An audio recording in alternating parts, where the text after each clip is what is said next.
Hola a todos, bienvenidos a Apóstoles de su Gracia. Inauguramos hoy una nueva sección que es la de hacer entrevistas, charlas, sobre todo lo que tenga que ver con la evangelización, la formación en la gracia, en la libertad. Y qué mejor que empezar con un testimonio de conversión, ¿no? Y bueno, pues hoy además contamos con el privilegio de contar con el padre Hernán Gabriel Barreto, argentino, nació en Posadas, Misiones, en el año 83. Es el tercer hijo de María Eugenia Rubio y Alberto Eduardo Barreto. Tras una vida un tanto, bueno, nos la va a contar, entregó su vida al Señor para servirle a su iglesia como sacerdote. Estudió en el Seminario Mayor de San Miguel Arcángel de la provincia de San Luis y fue ordenado pues hace muy poquito, 10 años, el día de la Asunción del año 2015, ¿no? Y actualmente es el párroco del pueblo de Candelaria, al norte de la provincia de San Luis, Argentina. Así que, y luego además, no se nos olvide, es el responsable de la sección Signos Vitales de Apóstoles de su Gracia, que eso tiene ya una importancia, señores. Ustedes lo saben porque están siguiendo sus vídeos. Hemos empezado con vídeos cortos de 3 minutos, pero ahora ya hemos decidido que, bueno, que si hace falta estar hablando de algo 6 minutos, pues tranquilamente. El último vídeo es muy bueno, sobre la cruz, está gustando bastante. Así que bienvenido, padre, aquí estamos. Bueno, muchas gracias, Luis. Aquí estamos. Gracias por la invitación. Pues esto va a ser simple. Hablamos, me va contando usted su vida, más o menos, y yo lo voy preguntando y que sea lo que Dios quiera. Si le parece, empezamos con una bendición suya y oración para esta reunión, ¿vale? Perfecto, vamos a empezar invocando a la Santísima Virgen María. En nombre del Padre, y del Hijo, y del Espíritu Santo. Amén. Amén. Dios te salve, María, llena eres de gracia, el Señor es contigo. Bendita tú eres entre todas las mujeres, y bendito es el fruto de tu vientre, Jesús. Santa María, Madre de Dios, ruega por nosotros pecadores, ahora y en la hora de nuestra muerte. Amén. Gloria al Padre, y al Hijo, y al Espíritu Santo. Como era en el principio y siempre, por los siglos de los siglos. Amén. En el nombre del Padre, y del Hijo, y del Espíritu Santo. Amén. Amén. Bueno, espero que sea de provecho para las almas que escuchen este audio, este video, que vean este video, ¿no? Básicamente, lo que pensábamos hablar un poquito con Luis Fernando es acerca de, bueno, de la gracia inmensa que tuve de recibir mi conversión, de volver a la fe católica, digamos. Entonces, bueno, yo puedo decir que vengo de una familia que era de tinte liberal, era una familia argentina de tinte liberal. Mi papá era militar de la Marina, de las Fuerzas Armadas, y bueno, digamos que la educación que tuvimos fue siempre muy, muy buena, muy correcta, pero respecto a la fe, bueno, no llevábamos vida sacramental.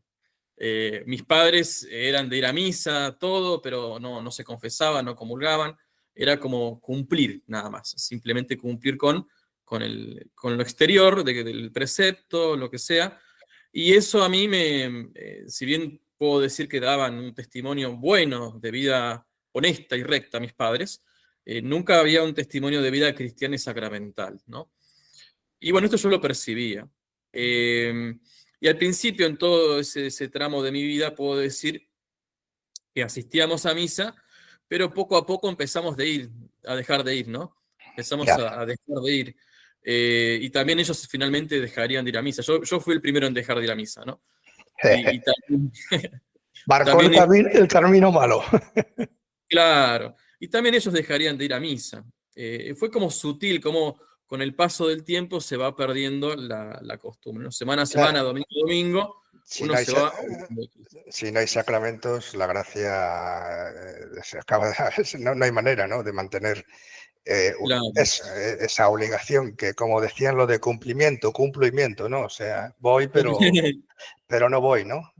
Pero bueno, Claro. aunque Y siempre bueno, es pero leve. a mí me pesaba mucho, digamos, esa cierta, no digo hipocresía, pero como incoherencia bueno, de participar de algo, pero no, o de creer en algo, pero no vivir según la creencia, ¿no?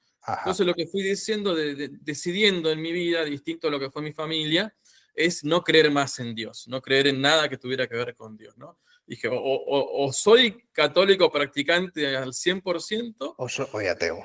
o soy ateo, ¿no? Entonces, bueno, lo que es paradójico, me adelanto un poco en la vida, si quieren después vamos a retomar un poquito algunas Sí, sí, cositas, perfecto. pero lo que es paradójico es que no solamente dejé de creer en Dios, sino que llegué a tener cierto hasta aversión u odio hacia lo que tuviera que ver con Dios, a la religión, y incluso eso me llevó a odiar las cosas que yo mismo realizaba en mi vida, ¿no? Todo lo que yo realizaba en mi vida. Es como que uno termina odiando todo lo que sea de Dios, incluso la propia vida, ¿no? La propia creación, la propia todo. Sí. Entonces, hay un absurdo del cual yo no me daba cuenta, y creo que a muchos ateos les pasa lo mismo, es cómo se puede llegar a odiar a Dios si se niega al mismo tiempo Sin su creer en existencia. Dios. Pero es algo real, algo que pasa, y yo lo he palpado con gente que descree, ¿no? Que no cree, que no.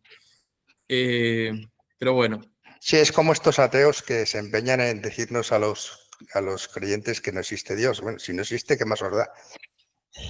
Pues no, claro, si no lo crees, no creas, pero ¿por qué vienes a convencerme de que no crees? A intentar convencerme, efectivamente. claro.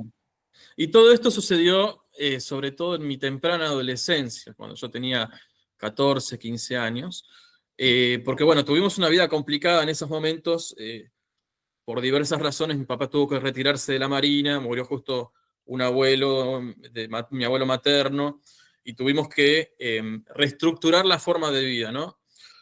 Empezamos a vivir con mi abuela, empezamos a tener, bueno, hubo problemas, mi hermana tenía problemas alimenticios, yo no me iba bien en la escuela, mi papá empezó a tener depresión, bueno, hubo varios temas ahí, y en ese tiempo fue en el que yo también se me marcó el ateísmo, ¿no?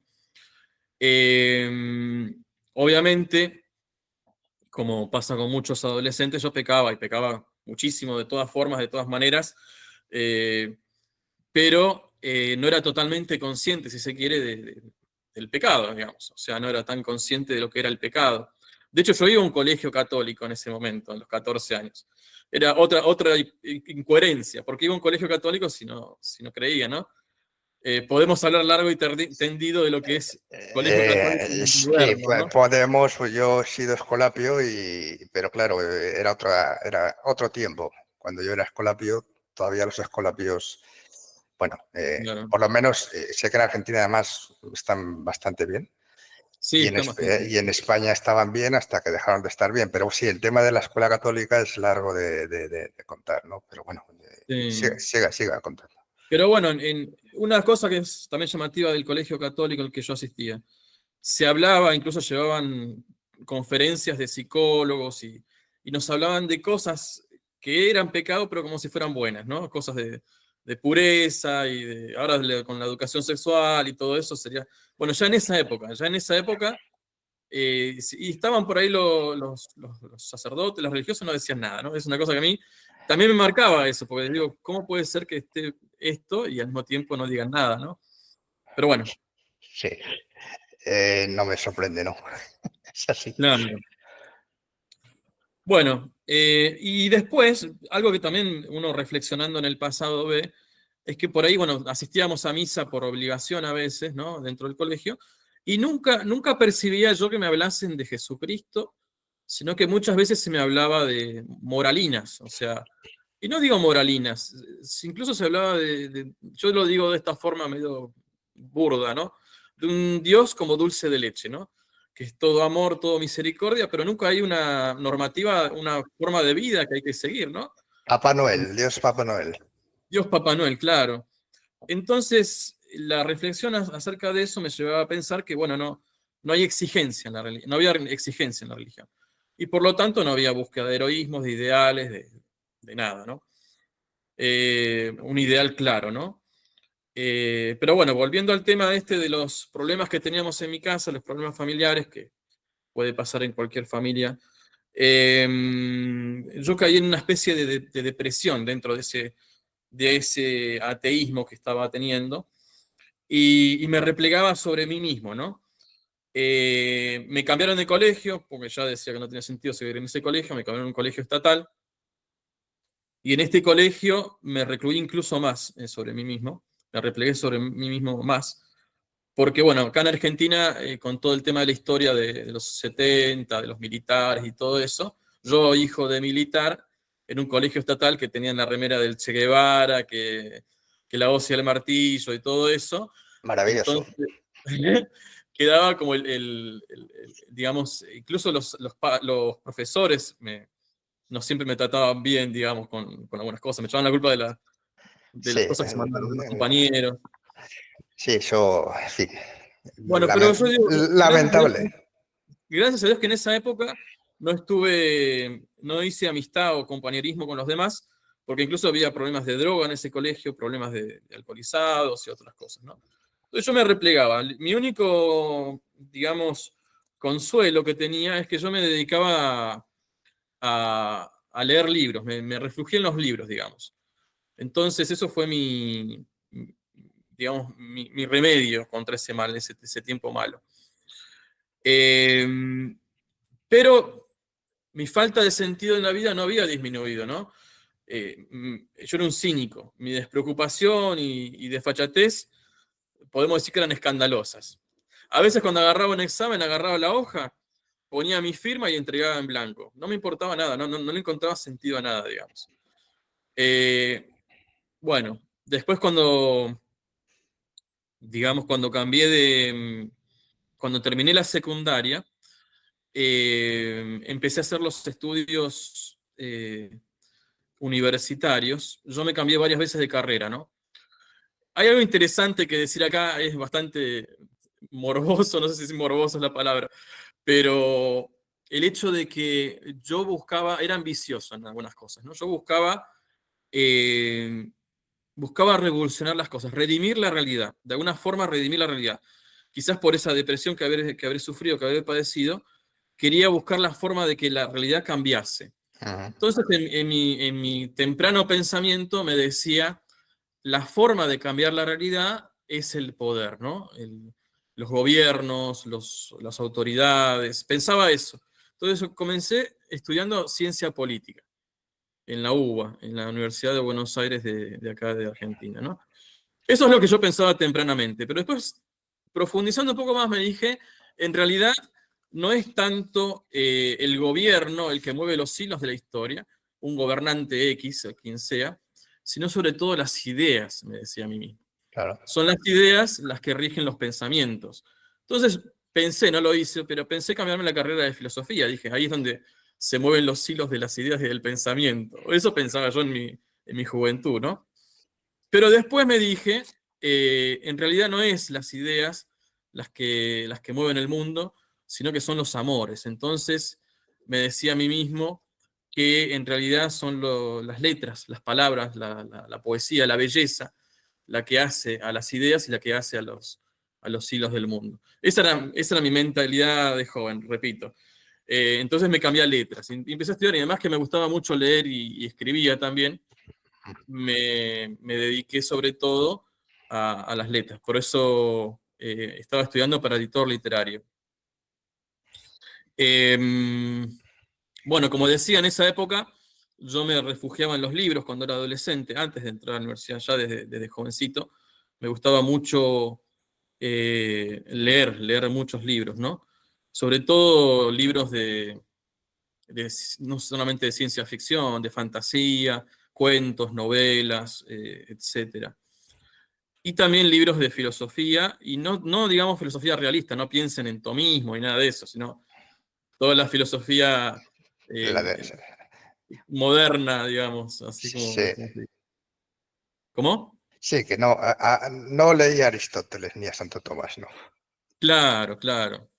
Lo que sí me gustaba era leer la Biblia, pero también con una lectura más bien no cristiana, ¿no?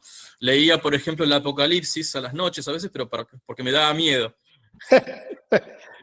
Y Yo después, lo leía ¿cómo? yo lo leía de pequeño, era el libro que más leía, cosas que pasan en la vida. No, uno no acaba de entender por qué, pero bueno, así era. Yo leía lo de las plagas y las copas y tal, y aquello como que me impresionaba bastante. Claro, a mí también me impresionaba. Y también, bueno, después empecé a leer el Nuevo Testamento, pero siempre con una lectura crítica, no una Sí, lectura cristiana, sino que ponía notas. Tengo todavía la Biblia por ahí, todo con notas al costado, denostando la Biblia, denostando la figura también de nuestro Señor, ¿no? Eh, Dios sabe cómo mueve los corazones después. sí, Eh, entonces, ¿qué pasó? Cierto día hubo como un momento muy importante de mi vida. Todo este ateísmo y todo este sinsentido me llevaba a una conclusión obvia. Si nada de todo lo que existe tiene sentido, si Dios es una especie de imagen, imaginación de la mente, ¿no? Entonces, ¿qué sentido tiene la vida? Me decía. Entonces yo no es que decidí, digamos, suicidarme, pero empecé a pensarlo, empecé a meditarlo. Bueno, y cierta vez, no sin cierta, con mucha torpeza, digamos, de mi parte, agarré un cuchillo y dije, bueno, vamos a hacer esto, ¿no? Vamos a acabar. Total, nada tiene sentido. No, no lo pensé como algo pasional o como algo emocional, sino como algo frío y racional, ¿no? Pero en ese momento dije, momento, eh, soy un cobarde. Si hiciera esto, sería un cobarde. La vida tiene que tener un sentido, me dije en ese momento, ¿no? La vida tiene que tener un sentido. Entonces me determiné, desde ese momento, una gracia muy grande de Dios, me determiné a buscarle el sentido. Me decía a mí mismo, si la vida carece de sentido, si da lo mismo morir, entonces voy a dedicar mi vida a buscarle un sentido, su sentido. Si no lo tiene, igual estaré tarde o temprano muerto, pero por lo menos lo habré intentado. Entonces, ese pilar fue el que me hizo buscar el sentido de las cosas, y no un sentido, como diríamos, citando a un Víctor Frank, o un sentido, no, el sentido. ¿Cuál el es el sentido. sentido? Entonces, ¿qué fue lo que hice? Empecé a reflexionar, agarré una lapicera, papel, y me puse a escribir. Bueno, partí de una premisa muy simple. Debe tener sentido la vida. Ese es lo que me puse en el papel. Y me apoyaba a priori, digamos, en que la existencia de ese sentido, la existencia de la verdad, tiene que haber una verdad. Y me decía, si no hay verdad, nada tiene sentido y nada tiene fundamento. Pues nada de lo que yo diga o haga podrá decirse que sea verdadero o falso. En fin, sin una verdad fundamental, todo criterio subjetivo y relativo es válido. Absolutamente cualquier estupidez que idee, pues de nada podrá decirse que sea verdadero o falso, bueno o malo. ¿Se entiende? O sea, tiene que haber una verdad fundamental. Pues no era poco ya plantearse eso. Claro, no, no era poco. Después, bueno, me seguía planteando y me decía, quizás no llegue a conocer toda la verdad, pero por lo menos ya sé algo de la verdad, y eso ya me tengo que agarrar y aferrar a eso, ¿no? Eh, entonces, podría llegar a decir que la verdad era una, porque si fueran varias verdades distintas entre sí, se contradecirían y ninguna sería la verdad. Así es. Entonces es una. Y podría decir que la verdad existe, porque si dijera que no existía, estaría afirmando como verdad algo y eso sería contradictorio, ¿no? Claro, efectivamente. Así fueron mis argumentos de adolescente, así comencé mis rudimentos de filosofía. Y si es una y existe, ya sé algo de la verdad y eso debe cambiar en algo mi vida. Entonces tengo que dedicar mi vida a conocer mejor la verdad. Y el segundo principio que manejaba es que tiene que haber una coherencia de vida con lo que vaya descubriendo acerca de la verdad. O sea, mi vida tiene que acompañar lo que yo vaya descubriendo de la verdad. Ahora Eso, bien, eso formaba parte desde un primer momento, ¿no? En la coherencia entre lo que uno hace y lo que uno cree y lo que uno actúa, ¿no? O sea, eh, quiero decir que una de las cosas que le había llamado la atención de pequeño es que se iba, pero no se creía, que iba uno a un colegio católico y no te enseñaban, no eran coherentes con lo que... Entonces, eso de que si tú sabes ya, estás buscando la verdad, luego una vez que la encuentras tienes que actuar en conforme a lo que has encontrado, ¿no? O sea, tal cual, hay ahí una línea, digamos, de no ruptura, ¿no? El- claro. el saber que uno tiene que ser y según uno es, actuar conforme. Siga, siga. Claro, claro, claro, la coherencia es algo importante. La coherencia y la honestidad, ¿no? La honestidad en buscar la verdad y la Sí, coherencia en vivir acorde a ella.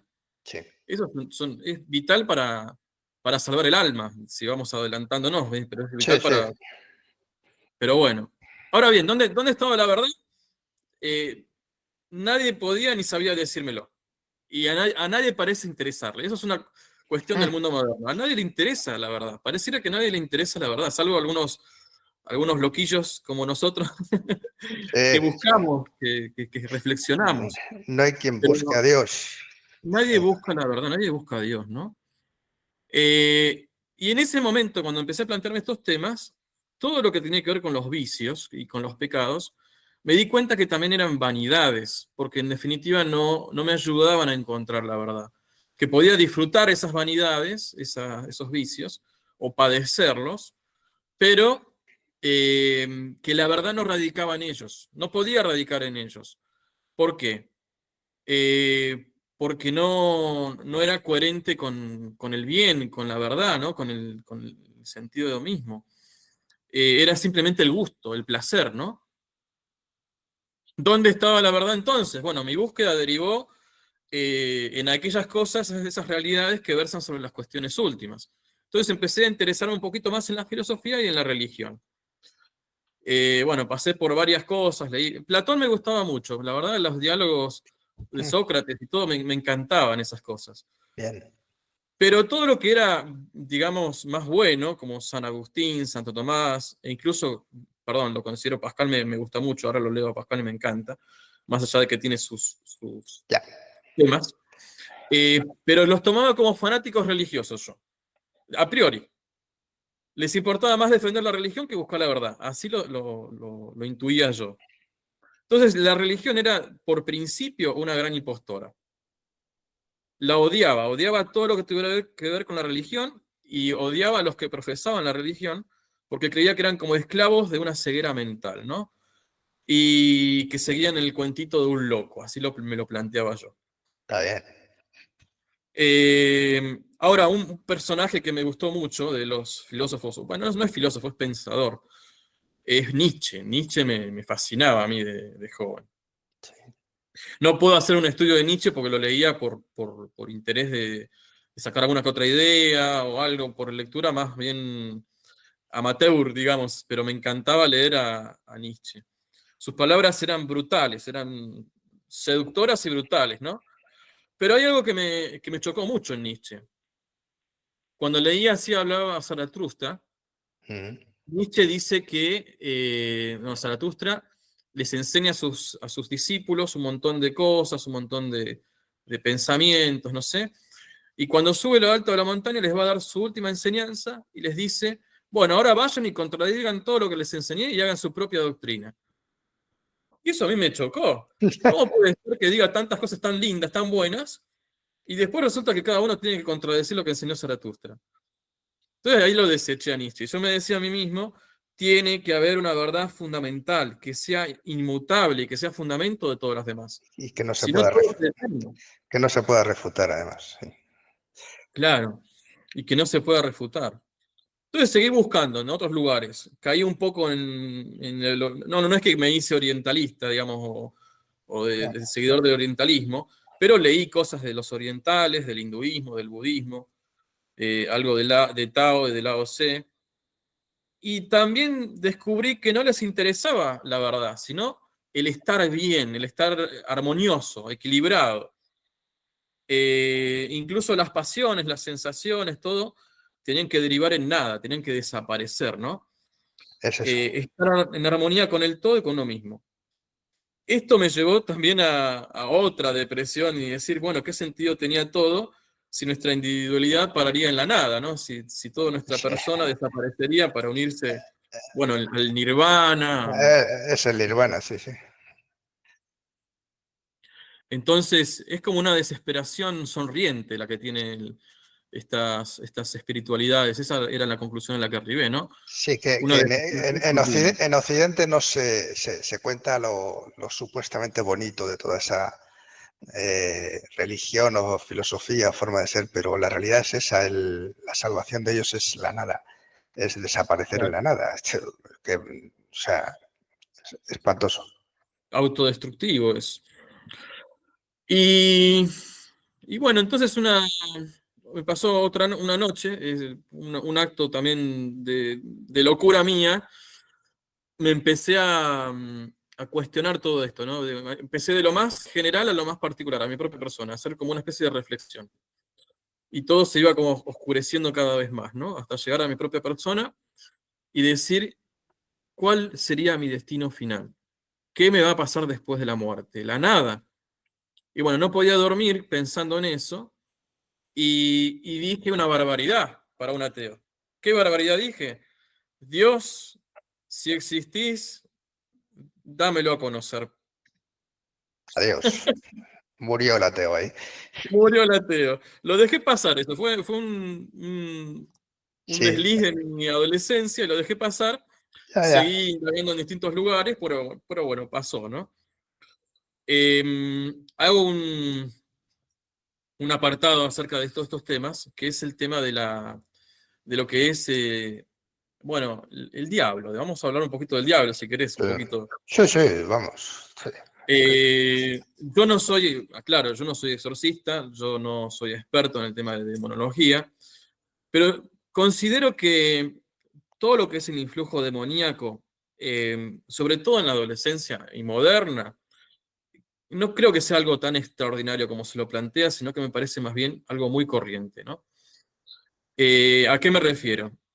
Creo que en estos tiempos que corren, el demonio está influyendo mucho por medio de la música, por medio de lo cibernético, la computadora, lo virtual, Jue- etcétera, Juegos y demás, sí. juegos y demás. Creo que el demonio influye y mucho. O sea, por su naturaleza, que es corrupta y corruptora, los demonios no van a ser claros a la hora de insinuarse a nosotros. Pero sí quieren recibir, creo yo, alguna especie de culto, alguna especie de rendición, ¿no? De parte nuestra. Siempre. Eh, Sospecho de todas formas que al diablo no le gustaría que los ateos tuvieran conocimiento de su existencia. Porque Claramente.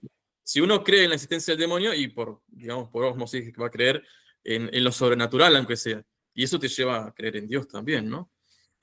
Entonces, ¿qué es lo que van a hacer? Yo creo que van a buscar recibir una especie de culto velado. Sería repudiar, por un lado, todo lo que tenga que ver a Dios, todo lo que tenga que ver con Dios, por medio de blasfemias, de sacrilegios y demás.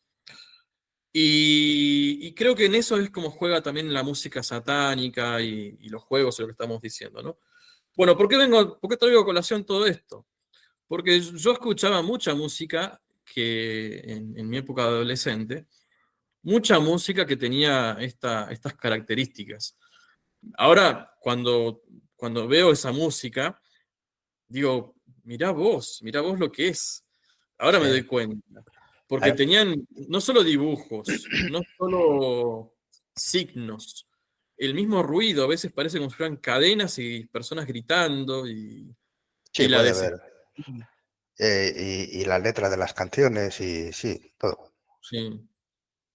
Justamente, justamente. Había canciones que decían, Deny your creator, decían, Sí. reniega de tu creador. Yo me acuerdo de una canción de Barón Rojo, el grupo que más me gustaba, se llama Hijos de Caín, que Sí, empieza así, la Biblia cuenta una historia que un Dios terrible dictó, el drama de dos hermanos, el justo y el traidor. Lo dice,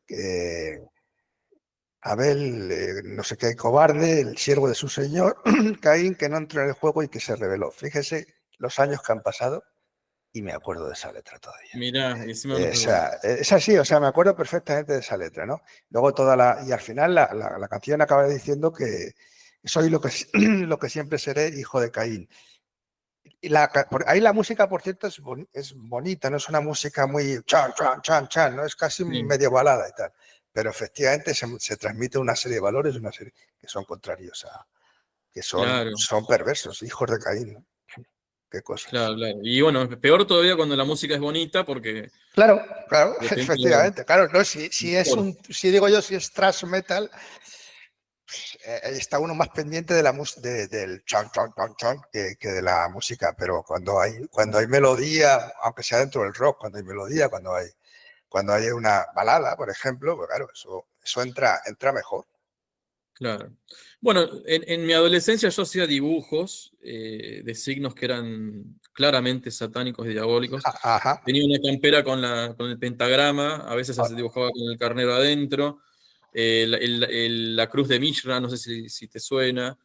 no, Tuve amistades que me hicieron leer a Aleister Crowley, no sé si te suena Aleister sí, sí, Crowley, sí, hombre, claro, satanista, claramente. O sea, el libro de la ley, bueno, tantas cosas feas. Tenía amigos que eran brujos, que, bueno, me hacían participar de cosas así, que No, parecían no, inocentes, no no. Pues parecían. sí, yo estuve metido en la nueva era, esoterismo, durante 2 años. O sea, eso es un mundo real. Hay mucho Claro, fraude, hay mucho fraude. Es decir, hay mucho que no hay nada. Pero ojo que hay una realidad espiritual ahí detrás, clara, rotunda y perversa, que además, bueno, atrae, atrae. claro. Y, y bueno, y cierta vez se me vino, había un personaje que siempre dibujaba un personaje yo, eh, con una fisonomía específica, Ajá, y siempre lo dibujaba, era como una especie de inspiración que tenía, digamos. ajá, Y dentro de todo este mundo que a mí me gustaba escribir cuentos, bueno, no he escrito cosas buenas, lindas, pero me gustaba escribir poesía y también, y me empecé a iniciar a escribir una novela, ajá. inicié una novela, ¿no?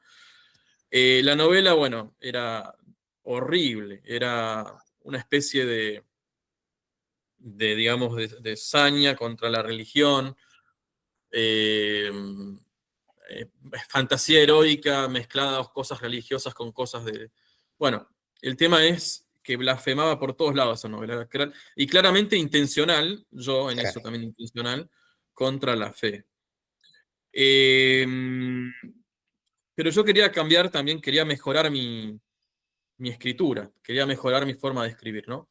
Entonces lo que hice fue ir a un taller literario. Un taller Ujú, literario donde te enseñan a mejorar tu estilo de escritura. ujú, Bueno, y fue con esta novela, con este proyecto de novela, al encargado del taller literario, Marcelo, un gran amigo. Y Marcelo le presenté la novela, le empecé a explicar todo lo que significaba cada cosa en la novela, y paró de leer lo que estaba leyendo, me miró a los ojos y me dijo, siempre lo mismo, escribir contra la iglesia, no tiene nada distinto para escribir, y siguió leyendo. Y esas simples palabras, siempre lo mismo, no tiene nada distinto que escribir, siempre atacar a la iglesia, esas simples palabras a mí me marcaron a fuego. Porque, de nuevo, la hipocresía, la paradoja, ¿por qué atacar a la iglesia? ¿Por qué atacar a la fe si yo no creo? ¿Por qué sí, me no creo. molesta que otros crean? Si yo soy ateo, si yo me considero ateo, ¿por qué me molesta que otros crean? Entonces esto me convulsionó todo mi interior, Ujú, podríamos decir. Este hombre que me dijo que el ateísmo, me hizo darme cuenta que mi ateísmo era una hipocresía, con esas simples palabras. Entonces, ¿qué fue lo que hice yo? Bueno, me empecé a ser amigo de él, me asocié al club al cual él asistía, porque este hombre tenía algo que yo no tenía, no sabía qué era lo que tenía, pero había algo en él que yo no tenía. Y además, para mí era una especie de contradicción, un cristiano que es alegre, que tiene familia, que está casado con hijos. Y para mí el cristiano era, según Nietzsche, una persona que no abre las cortinas porque quiere estar encerrado escondiéndose del mundo, ¿no? sí, un puritano aburrido ahí.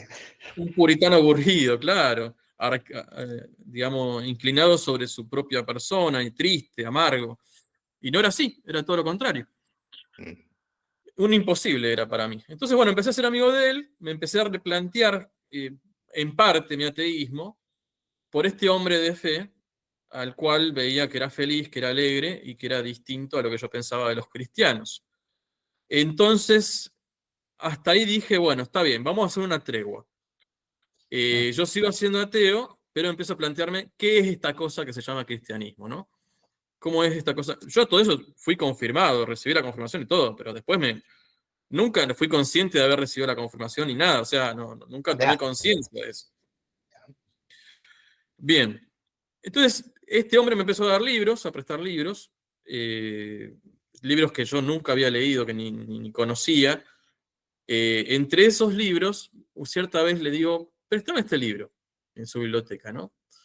Sí, sí, llévatelo, te va a gustar mucho. Era El hombre moderno del padre Alfredo Sáenz. Adiós. Adiós.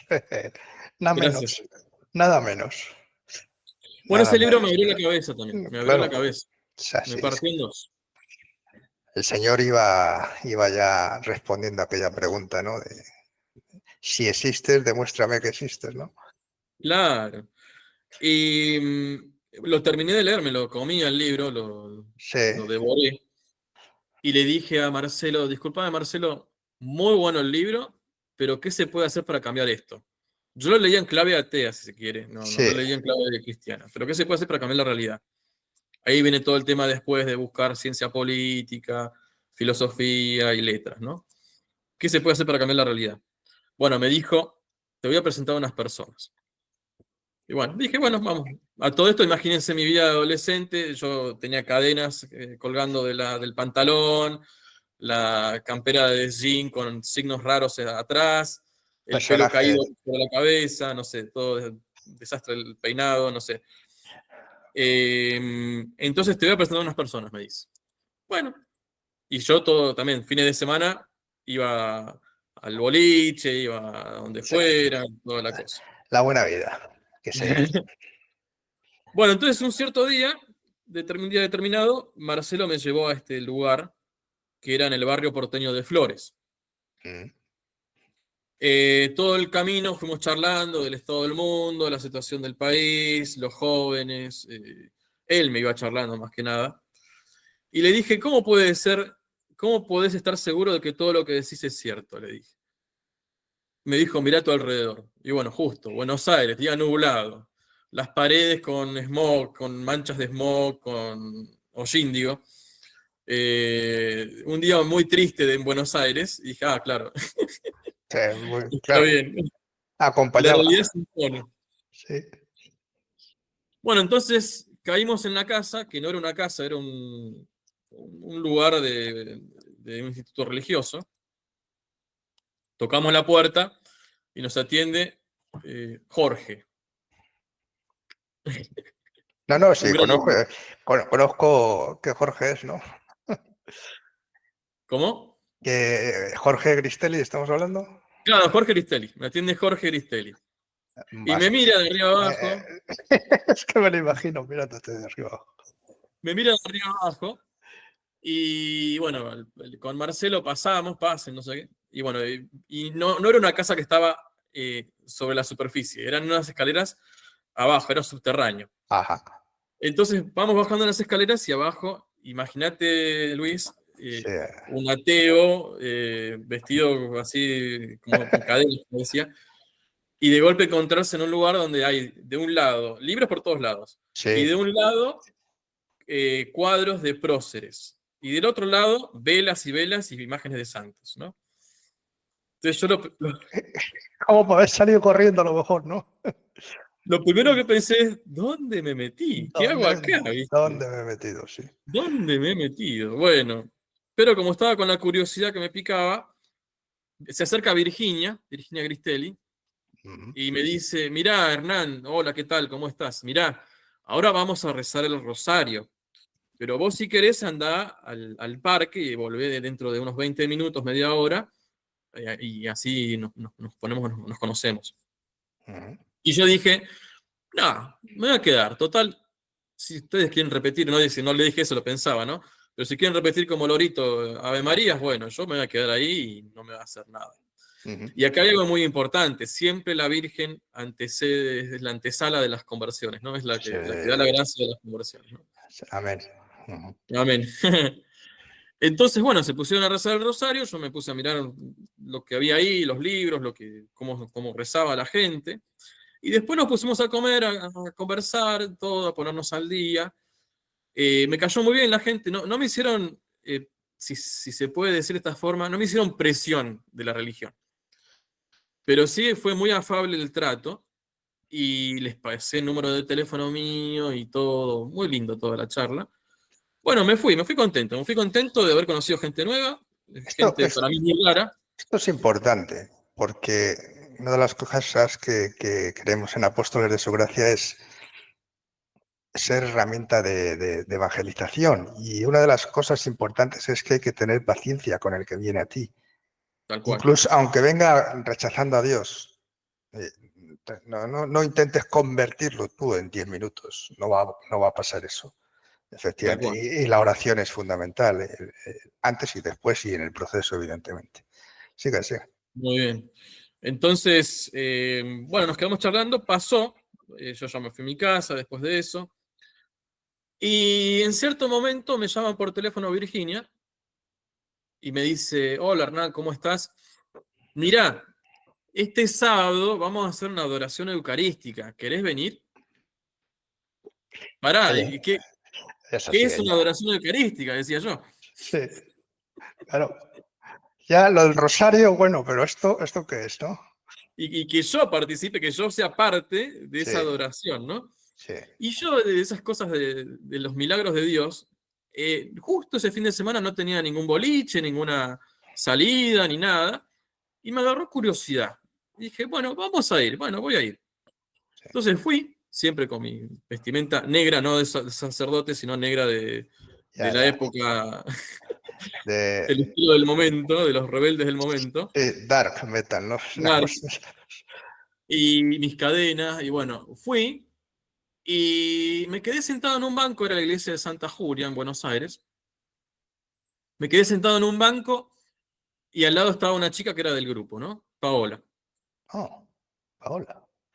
Vaya. Conozco a Paola. En Muy bien. Apóstoles. Genial, siga, siga. Entonces, de golpe, como una gracia tumbativa le decimos nosotros, me salió a decir me tengo que confesar. Oh, qué fuerte. Y me miró Paola y me dice, con los ojos abiertos así, me dice, atrás hay un sacerdote. Había unos cuantos bancos atrás, había un sacerdote. Este no se me escapa. Y a mí lo primero que se me ocurrió decir es, no, que voy a confesarme, no tiene sentido esto, no sé qué. Andá con el sacerdote. Bueno, fui con el sacerdote, me siento, Monseñor Aloisio, un gran sacerdote de Buenos Aires, me siento al lado de él y le digo, mirá, cura, así lo trato, mirá, cura, no sé, me tengo que confesar, pero yo no creo en Dios, yo no creo en ustedes, no creo en lo que hacen ustedes, no creo en esto, no creo en esto otro, y hice tal cosa, hice tal cosa, hice tal otra. O sea, pasé de decir no creo a empezar a una especie de confesión, Confesión general, vamos. Que ni preparada con anterioridad. ni preparada. Y lo vi, el sacerdote me miraba así, con los ojos abiertos también, y yo le iba diciendo mis pecados, y de golpe, duró como media hora la confesión, de golpe me quedé sin habla, no podía decir ni una palabra. Sí, Entonces él me hacía preguntas y yo le asentía o le negaba. Asentía más de lo que negaba, ¿no? claro. Entonces me iba haciendo preguntas y yo le asentía con la cabeza. Bueno, terminó, me dio la absolución y se me vino un reguero de lágrimas ahí y me quedé en la adoración eucarística hasta muy tarde, hasta que terminó la adoración, que fue como a las 12:30, no sé hasta qué hora terminamos, y eran como las 10, 2 horas y media de me haber quedado en la adoración, llorando todo el tiempo, pero alegre, contento de la vida. Bendito sea ¿Y Dios. qué era? Era vísperas de Pentecostés, del Eh, eh, 2004. es que ni guionizado, ¿eh? Esto lo prepara uno antes y no sale así. No, tal cual. Entonces, bueno, esa fue la gran cuestión de la conversión. Por supuesto que después hubo, en mi casa, cuando yo volvía de la iglesia, después empecé a ir a misa todos los días, esa gracia que tuve de ir a misa todos los días, de quedarme media hora antes rezando al Ten Saltísimo, O sea, rogando por mi alma, por mis familiares. fue un parte, o sea, Hernán antes y Hernán después, claramente. Después de No esa, podía, de después de golpe no esa, podía hacer. después de esa No, confesión, otro diferente, claro, totalmente. el día siguiente fue el día más feo, nublado, llovía, todo, y para mí era el día más lindo del mundo, el más lindo de la historia de mi Tremendo, vida. tremendo.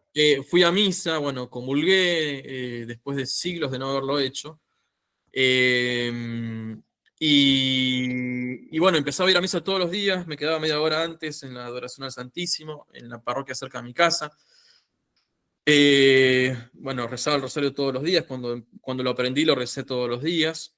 Y mis papás creían que estaba en una especie de secta, que me había metido en una especie de secta. Claro, te imaginás, de golpe este chico está ¿Qué le ha cambiado así. pasado? Totalmente, claro. Claro, entonces, sin que yo hiciera problema en mi casa, eh, empezó a haber problemas en mi casa. Ya. Porque el demonio mete la cola, digamos. No, En- lógico. Entonces hubo discusiones con mis papás, que yo no buscaba, pero surgían, enojos innecesarios, y yo los invitaba a misa, eso sí. Papá, voy a misa, mamá, voy a misa, y bueno, no podemos ahora, no podemos, como que quería que volviesen a participar. Bueno, pero no era tan pesado, creo, como uno piensa a veces que es. Eh, y cierto momento, bueno, mi papá empezó a tener ciertos cuestionamientos religiosos, gracias a Dios. Siempre que yo iba a la adoración y me quedaba con Jesús, le decía, ¿por qué yo y no otro? ¿Por qué me convertí yo y no otro, no? Y siempre me venía a la cabeza lo mismo, déjalo todo y sígueme, déjalo todo y sígueme. Bueno, empecé a hacer dirección espiritual, primero un poco con el padre Iraburu, después con un sacerdote de ahí, de Buenos Aires, y después, bueno, ya más adelante con otro sacerdote, ¿no? Entonces, cuando decía déjalo todo y sígueme, cierta vez, ya más adelantando la historia en el tiempo, le digo, bueno, Señor, yo lo dejo todo, yo te sigo, cuando estaba más discernida la vocación sacerdotal, ¿no? Ujú. Yo lo dejo todo, yo te sigo. Lo único que te pido es que conviertas a mi papá, le dije. Mm. Así le dije. Y vos sabés, Luis, que ese mismo día voy a mi casa y mi papá no estaba trabajando, estaba retirado, no tenía trabajo. Aparece mi papá empilchado de saco y corbata, con un portafolio, que no sé qué decir, con un portafolio, Sí, sí, sí. y me dice, Hernán, me voy a Luján, es un santuario muy importante de Argentina, Exacto, sí, sí. Como si me y dice, me voy, como si me voy al Pilar, me voy a la Virgen. claro, me voy a confesar, dice, me voy a Luján, me voy a confesar, dice.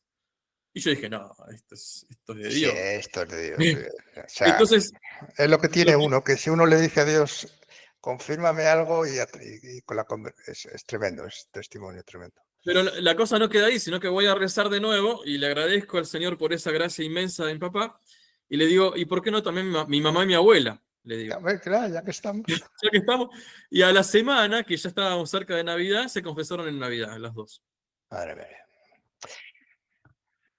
Así hace las cosas el Señor. Así O que sea, bueno, esa fue o sea, la. es, es increíble, es increíble. De verdad que, claro, el alma se llena de gozo porque es a las personas a las que quieres, ¿no? Y ves que se entregan su alma al Señor y sabes el resultado que va a tener eso en sus vidas, ¿no? Porque has visto lo que el Señor ha hecho en la tuya y sabes que en sus vidas también va a obrar. Cada uno de una forma diferente, ¿no? Pero es así, Claro, ¿no? Y entonces el chico que se haya metido en la secta fue el que les llevó el Señor, de vuelta al Señor. claro. Bueno, Y entonces como el sacerdocio, la vocación ya quedó clara, ¿no? Que ya el Señor le estaba llamando al sacerdocio, ¿no? sí, no es muy recomendable hacer lo que hice yo, pero bueno, era una gracia especial, Sí, porque yo no, me convertí y el año entré al seminario. En general sí, tiene que haber más discernimiento, más preparación, todo. Pero bueno, esto es una gracia que Dios me ha dado inmerecidamente, ¿no? sí. Yo en el 2005, el 2004 fue el año que pasó toda mi conversión. 2004, en Ajá. mayo del 2004 me convertí y todo el año estuve discerniendo y preparándome para en el 2005 entrar al seminario. O sea, 2005 que entré al seminario.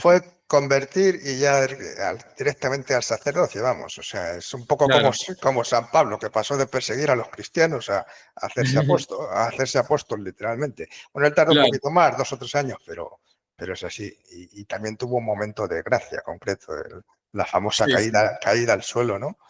En este sí. caso, el momento de gracia fue la conversión. Pues bendito sea el Señor, ¿qué podemos decir?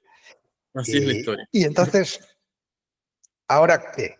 Es decir, bueno, ahora es sacerdote, evidentemente, con lo cual es pastor de almas y supongo que se encontrará no pocas o más de unas, espero que se haya encontrado, que hayan sufrido también un proceso de conversión, aunque la conversión es una cosa que dura toda la vida, evidentemente.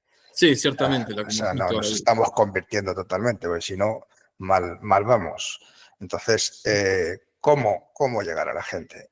Pues bueno, ponerlo en manos del Señor, oración, pero ¿cómo poder llegar a la gente que está absolutamente apartada? ¿Qué se puede hacer? Bueno, Ya lo primero que... no hay una Sí. fórmula, no hay una No, fórmula no, no, no, matemática, no, pero ¿qué se puede definitivamente hacer? no. Pero ¿qué No, se puede pero me parece que lo particular es apuntar a la persona. No, no creo que haya una forma general para todos, ¿no? Sino que es apuntar a cada persona y ver cómo Dios va obrando en esa Sí, persona. alma a alma, corazón a corazón, que decimos, ¿no? O Exactamente, sea, sí hay que ir correcto. uno por uno, sí, efectivamente. Incluso ahí me acuerdo que algunos institutos religiosos dicen eso, apuntar a un alma Sí, y poner todos los cañones en esa persona, digamos. sí, Pero bueno, también no es que uno tiene que guiarse por una regla única, ¿no? ya, Pero sobre todo, bueno, rezar por esa persona, por supuesto, y rezar insistentemente por esa persona, por esa alma, aunque sea que dure 30 años su conversión, no importa. sí, Eh, pero el tema es ir como viendo y leyendo cómo Dios va obrando en esa alma también, ¿no? sí. Cada alma tiene sus tiempos, cada alma tiene sus caminos. Bueno, hay que ser hábil en no pretender hacer una única fórmula para todos, ¿no?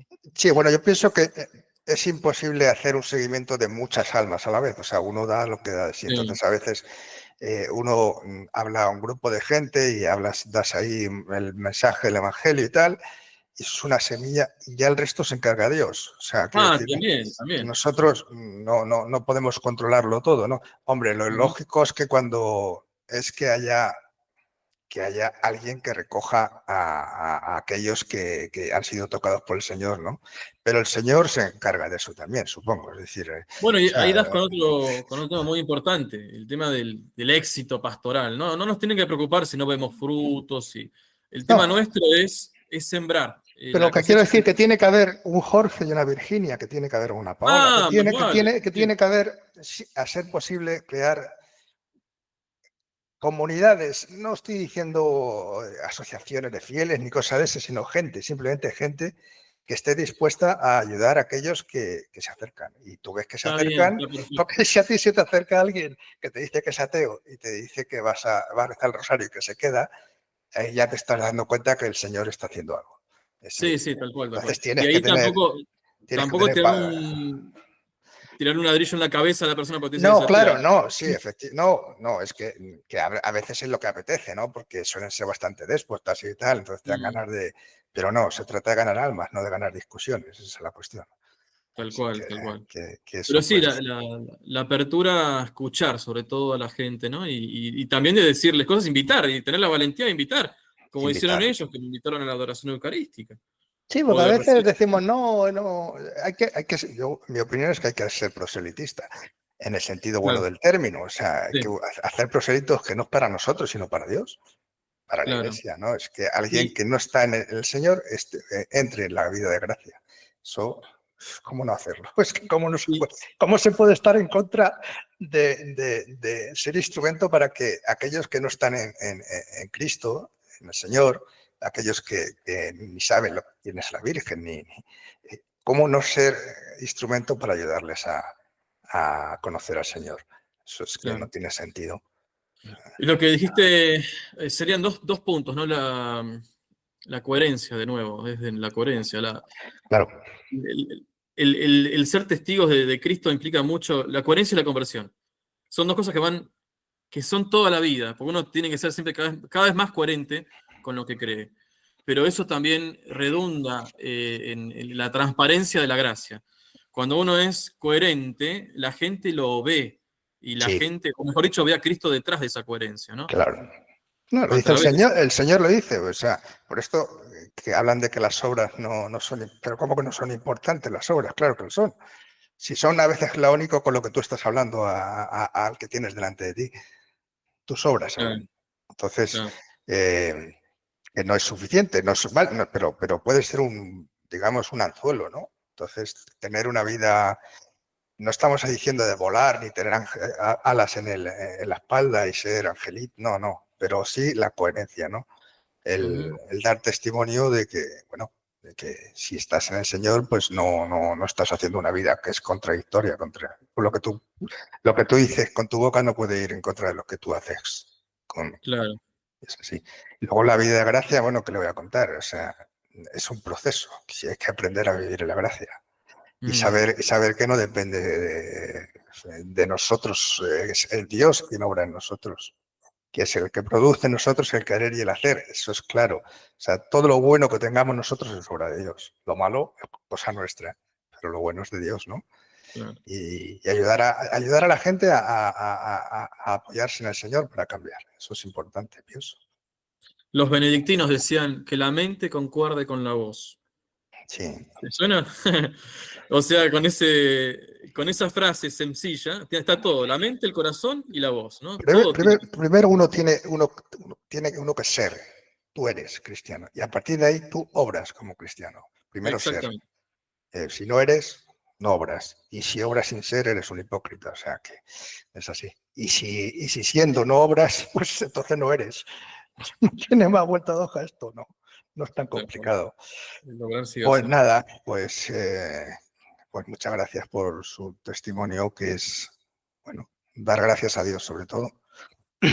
Cómo obra en su vida, cómo va a seguir obrando y que a través de usted, pues muchos puedan llegar a conocer a Cristo y a entregarse a Él, a ponerse a los pies del Señor,